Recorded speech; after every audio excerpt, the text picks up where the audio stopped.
autre point qui est apparu dans les ordonnances Macron, c'est le nombre de mandats qu'on ne peut pas excéder. Alors, avec Jury CE et Céline Bichon, est-ce que le nombre de 3 mandats successifs est-il rétroactif? Est-ce que cette règle est rétroactive? Non, bien entendu que non, hein. Cette règle n'est pas rétroactive, ça viendrait en fin de compte à dire que tous les anciens élus ne peuvent même plus se présenter au CSE. Donc on parle bien de ces 3 mandats successifs, mais au moment du passage en CSE. Donc c'est vraiment pour les prochaines élections. On remet les compteurs à zéro. On remet tout à zéro. Et en plus, il y a quand même des règles dérogatoires. Quand même, hein, il y a la loi et puis ce qu'on peut faire à côté. Déjà, il va falloir scinder les entreprises en fonction du nombre de salariés. Pour les moins de 50 salariés, c'est d'office autant qu'on veut, hein. On n'est pas obligé de respecter ces 3 mandats successifs, même si on n'a rien mis dans le protocole d'accord. Donc la question ne se pose pas.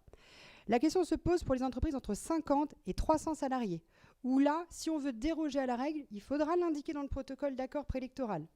Donc là, j'invite vraiment tous les élus, les délégués syndicaux, surtout qui négocient les protocoles, à être vigilants à ce niveau-là. Par contre, mauvaise nouvelle, c'est pour les plus de 300, où là, on ne peut rien faire. Hein, on ne peut vraiment pas déroger à la règle. Ça sera donc 3 mandats maximum. 3 mandats de 4 ans, ça fait 12 ans. Quand on connaît la fonction, peut-être qu'à un moment, il faut savoir s'arrêter aussi. Ce sera peut-être déjà pas mal, effectivement. Merci Céline.